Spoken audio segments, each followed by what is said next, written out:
What is it that is going live? You keep saying, sir, that we're going live. What is it we're going live with? We're going live with Living on a Thin Line. Now, the pandemic's longest running daily podcast. This podcast was born in a car crash, or a pandemic, if you will, and has managed to help us survive, sustain, and thrive through these terrible and uncertain times. My name is Tony Vicich, and I come to you every day at 2 p.m. my time. What time it is where you are, I cannot say. I am not there with you. I cannot say with certainty. But we come to you every day at 2 p.m. Mountain Standard Time, our time, California time, Arizona time. And we are your daily distraction from all the anger, anxiety, weirdness, and hoopla in the world today. The show is on 3 platforms. I just mentioned them. I won't mention them again. And it's built around 3 things, normally, but not always. It is built around you, the audience, with your questions and comments on the aforementioned social media sites, where we comment back or try to answer to the best of our human and frail ability. Oftentimes we share some knick-knack, memento, memorabilia, autograph, nunchuck, knick-knack, paddywhack, and then try to weave a story around it. Hello, Teen and Mike Lawson. Hello, Champ de Blasio. The whole comedyschools.com Living on a Thin Line family is beating together. The tribe that begins to gather around their computers and phones as they fire up the tubes and wait for them to get hot so that they can listen to the mellifluous tones of the host. We also usually recommend 2 artists or pieces of music based on our vast, deep, and diverse vinyl album or CD collection. Sometimes, though, only one. Good to be with you. Today is a Thursday. I enter into the rest of the day with a wee bit of personal apprehension. And I'll tell you what it's all about is tonight at 7 p.m. I will be taking a jaunt, a walk. I'll be skipping along to the main park here in a legendary, fabulous, all-American Maricopa Meadows, where I will greet other candidates and homeowners and participate in a candidate forum for the lofty position of being a member of the board of directors for the Maricopa Meadows Homeowners Association. We actually have a candidate forum, which is a good thing, so homeowners can stay interested and abreast of all the important news, like the progress in putting in a public bathroom in the main park. And there is much controversy over putting a public bathroom in the main park. Many people do not want a bathroom in the main park. And of those that do, a tiny minority absolutely demands, without a shadow of a doubt, with no exception, that in the study of putting a bathroom in the main park, that the proposition of using a septic system instead of hooking into the city sewer not to be considered, to the point that one man actually quit the board of directors. Has become a one-man campaign to have every current member of the board of directors kicked off the board. The current community management fired, along with the woman who is our property manager, because he don't like a septic system. I don't like it. I don't like no septic system. And since he couldn't get his way, he took his football and went home and said, if I'm going home, everybody's going home. So they're pretty weird things, man. You know what? It is. I'm nervous about it because we don't know what the questions will be, and we don't know if it'll be hostile or friendly. Only 39 people. We're going to be wearing face shields. This will be my first sort of public forum of this nature since the pandemic. I'll be wearing a mask and a face shield, be sitting outside in our beautiful park. And dare I say that it's a wee bit more beautiful because of my efforts.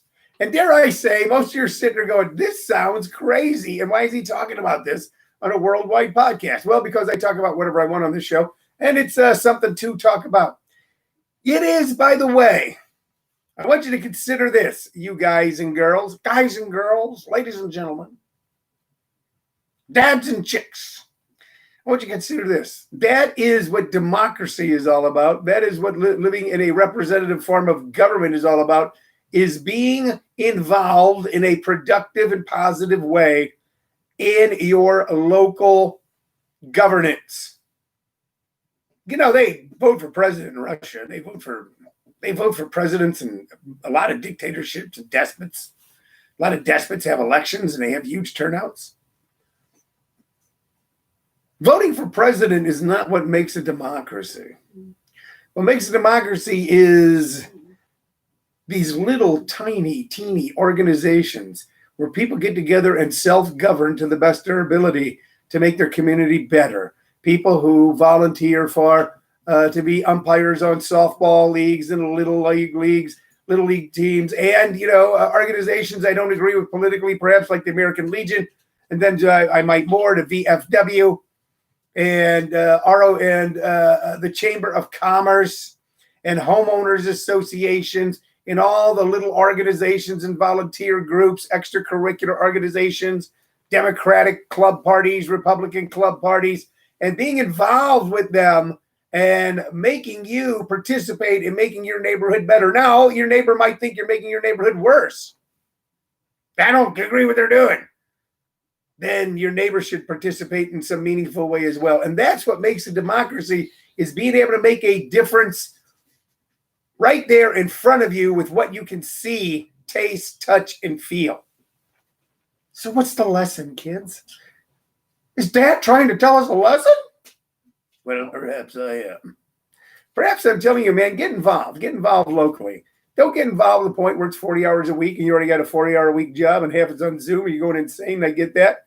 Get involved the best you can. Participate, volunteer, be involved, and have a good intent. One of the problems with all these little organizations, small organizations, local grassroots ways of being involved are the people don't get involved for a good intent, but to get somebody else.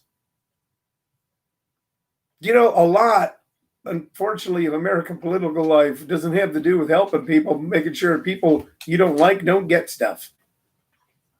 Anyway, it's going to be kind of exciting tonight because even though, look, there's like 1,800 homes in this community, 1,600, 1,800. I lose track. It's one of the things they try to get you on. You don't even know how many homes. It's actually 639. It's actually 1710. It's 1709. Ray's house burnt down.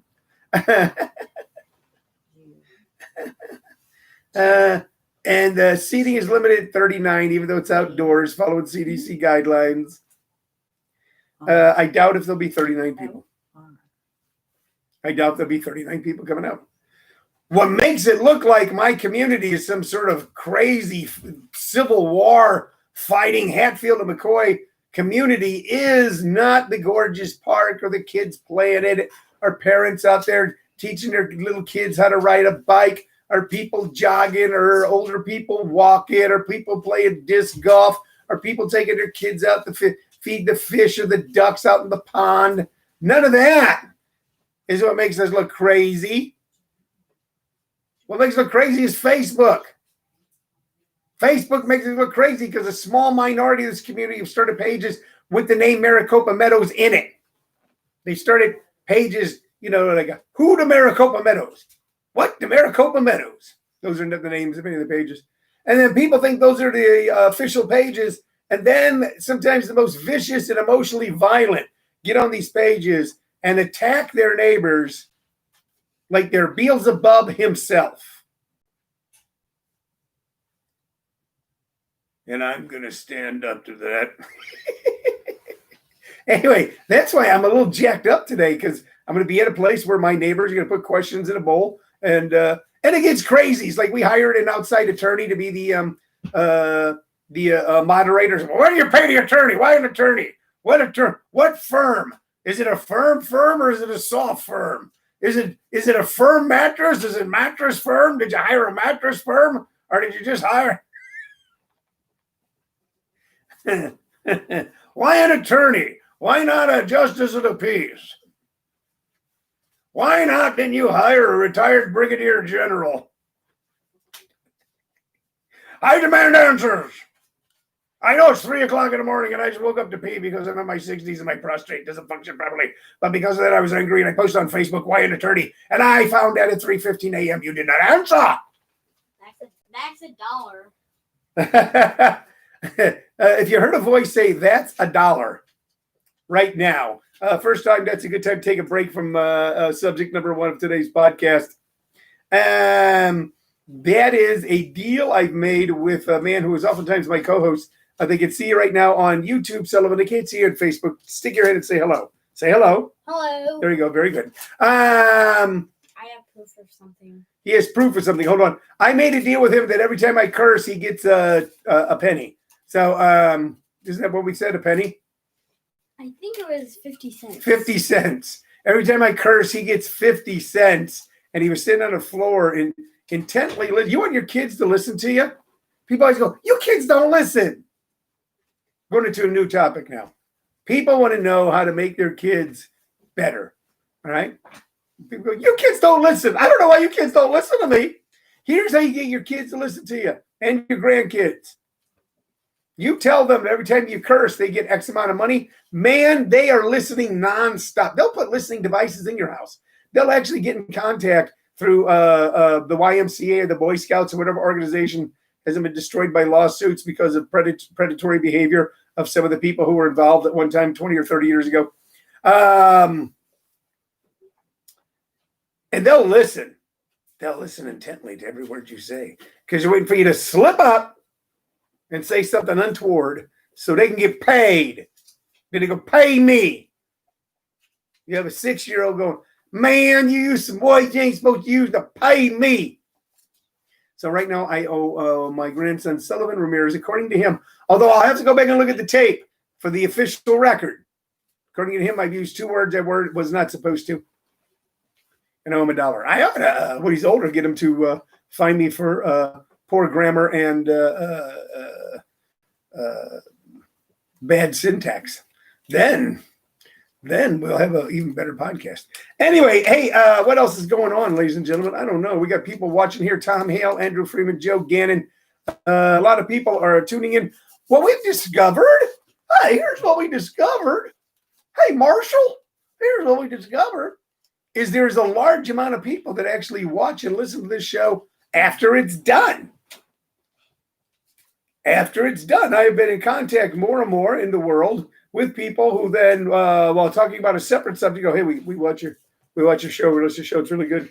And the thing that seems to be most popular is my piercing eyes. No, the thing that seems to be most popular is the music section. So we're going to get to that in just a moment. Before we do that, I want to tell you something cool. So very cool. I'll tell you something cool. Hey, guys. Hey, Sullivan. Do you hear something cool? That's so cool. So, okay, all right. Do you want to hear something cool? Frederick Scott just posted. Here's our first comment of the day. Radio stations use the same technique. Listen for the magic word and be the 5th caller. Yeah, you know what? And And that's why they're rich and I'm not, because they're not ponying up their own money every time to use a word with an S or an F or something in it.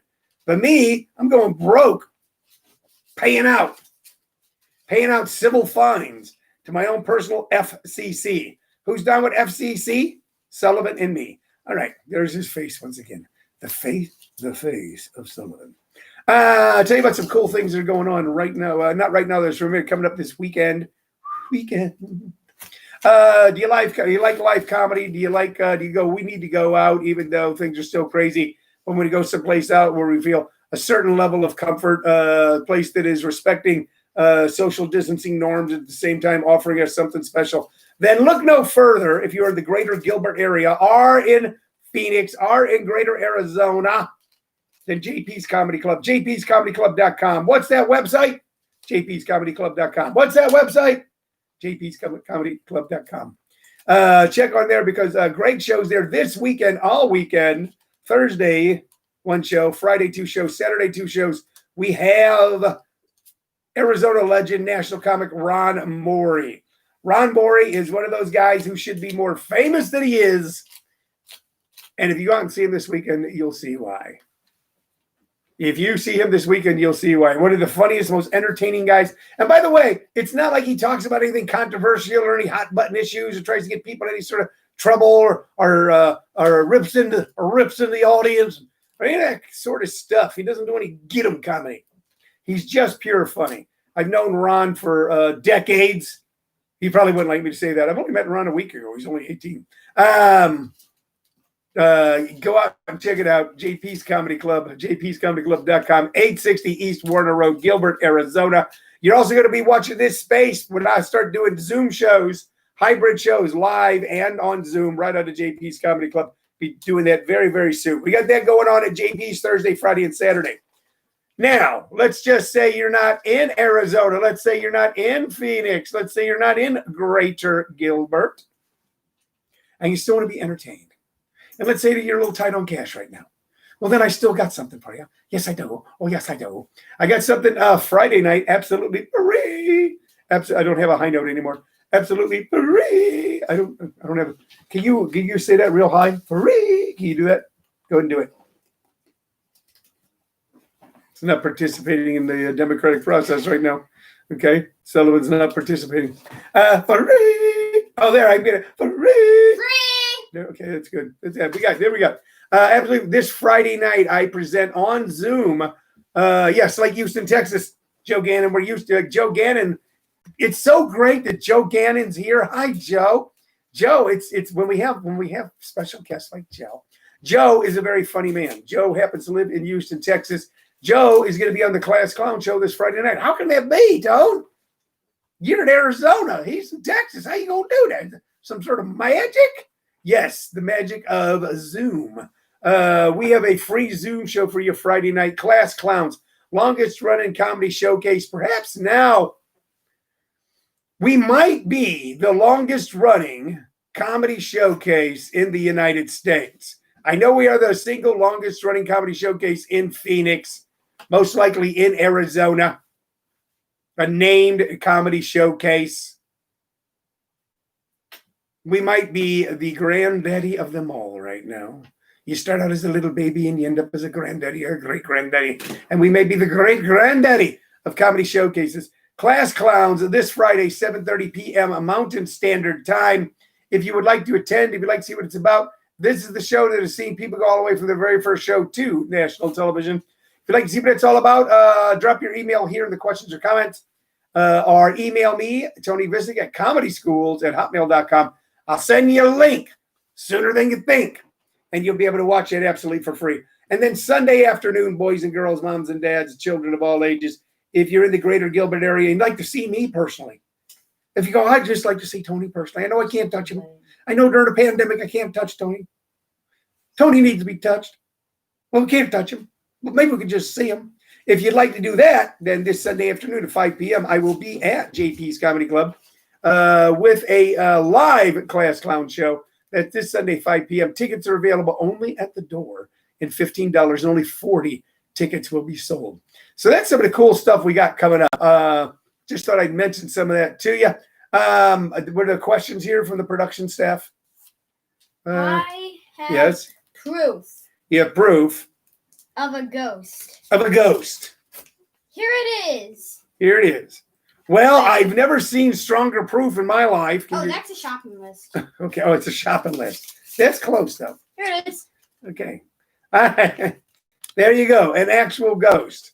An actual ghost. So I in real life. You saw a ghost in real life? Yeah, while I was in my bed. While you were in your bed?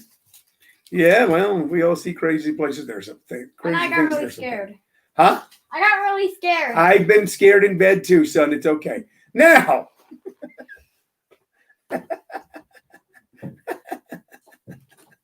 Yeah. What do I want to do next? I think I want to get a drink of water. You should have a drink of water too. All this listening will parch you. You'll get parched. Okay. I think I just heard one of my dogs in the distance.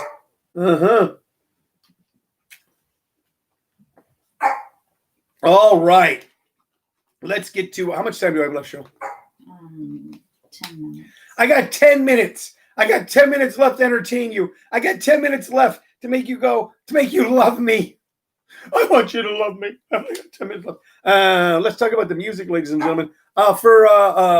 We started this whole thing right back in the middle of March, going, my goodness, what are we going to do with ourselves?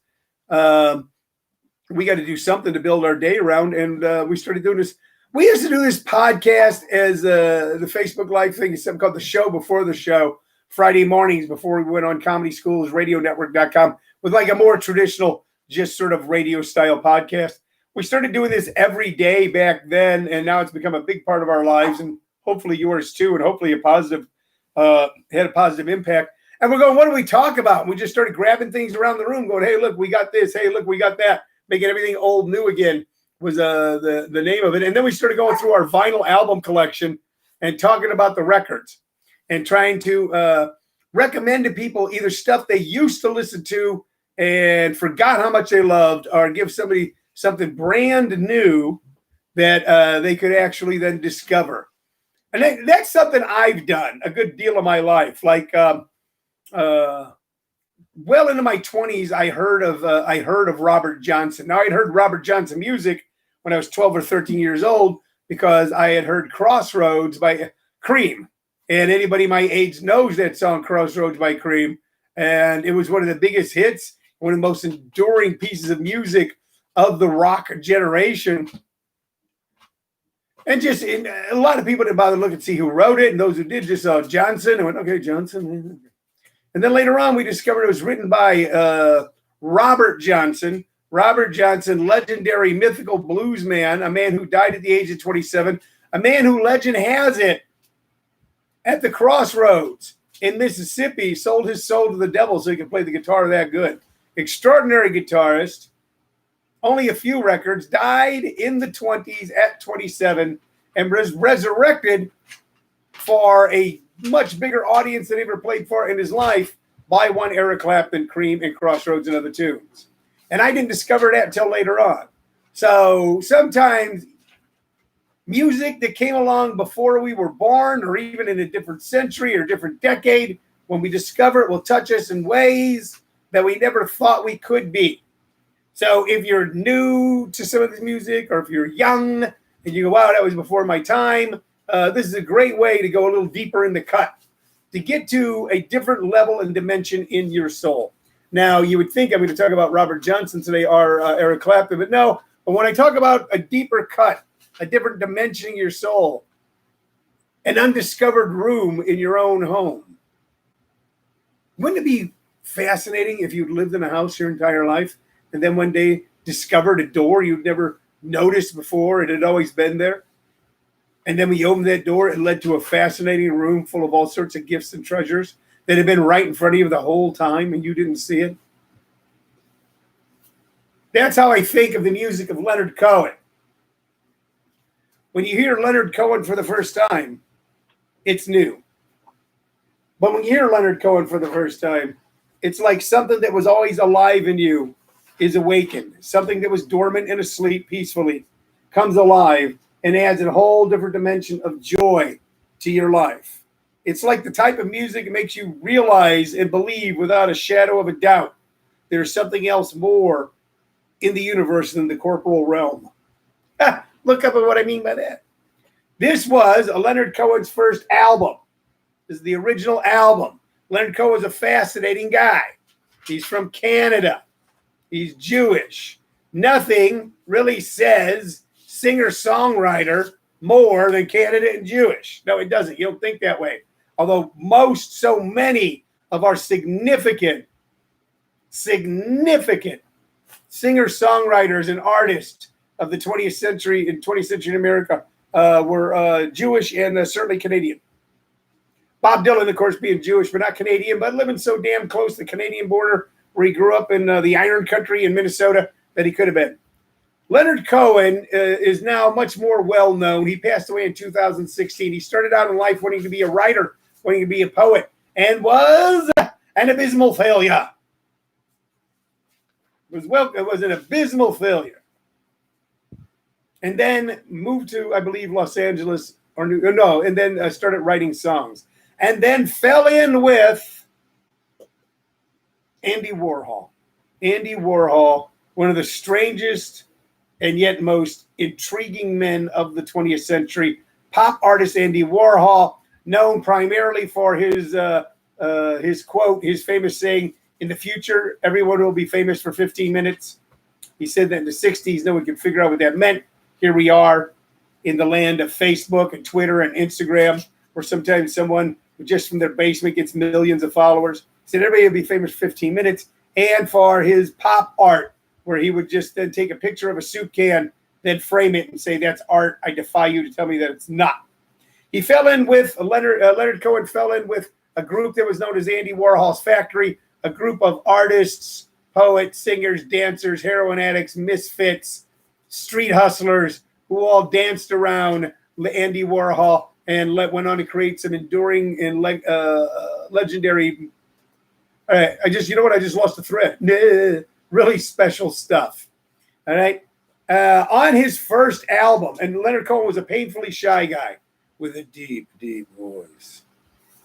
On his first album, he put out 2 songs that endure to this day: "So Long, Marianne" and "Suzanne."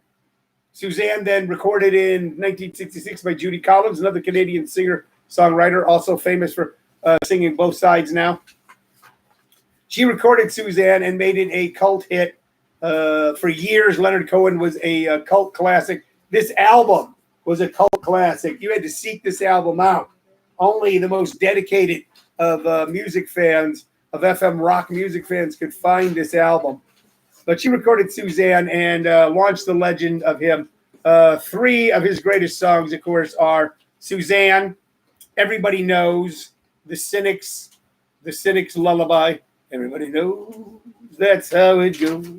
Everybody knows. And, of course, Hallelujah, which he wrote much later in life, that then became recorded and sang so much that even towards the end of his life, Leonard Cohen goes, "That song's been recorded too many times." But it all started with this album, The Songs of Leonard Cohen. There he is, a young man, already looking like he has the weight of the world on his shoulders. Why are there some people that have that look? Why are there some people that are that way? Because they see, not because they're better than, but because for some reason they discovered that door in their house a little early and have become either burdened or overwhelmed with the treasures in it. They see, hear, and feel the world a little more brightly than others do. The world comes at them a little more quickly and sometimes overwhelms them. But oftentimes, those types of people end up 2 types of people. The homeless, the hunted, the hungry, the junkie, the addict, are the singer, the songwriter, the artist, the poet. Sometimes in both. Leonard Cohen, the singer, the songwriter, the artist, the poet. Please listen to him. Listen, the codependent in me goes, "I want you to listen to So Long, Marianne." If I can prevail upon the producers, we'd actually have you links to both these songs. So Long, Marianne is such a little great sing-along, almost like sort of a French folk song. Okay, you will love it, love it, love it. But the song that will either make you fall in love with Leonard Cohen and want to know more and then listen to more folk music, more singer-songwriters like him and embark on the entire journey is the song Suzanne. So we are recommending today, ladies and gentlemen, for your listening pleasure, Leonard Cohen's very first album, which is called The Songs of Leonard Cohen. And we're recommending 2 songs, normally only 1 per album. But today, only 1 album, but 2 songs. So Long, Marianne, and Suzanne. And if you listen to those 2 songs today, I will feel good because I will have done something good for you. I've given you something more than money, more than gold. I've given you a little brightness in your soul. Hey, man, didn't you start out talking about like homeowners associations and now you're talking about souls? Yes, I did. And also we saw a picture of a real ghost from my grandson Sullivan. And we also know that he listens to me. He listens because he loves me. My grandson listens to me because he loves me and because he wants money. So, all right, it's been a great half hour. I want to thank you very much for listening. I want to thank you very much for watching.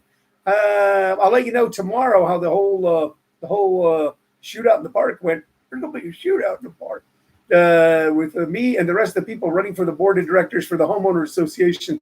Don't bet against me, but don't make it a win show. Don't make it a show. Make it a place bet. do a place bet that I'll continue on to the board of directors. Until tomorrow, my name is Tony Vicich. This has been Living on a Thin Line. Bye-bye.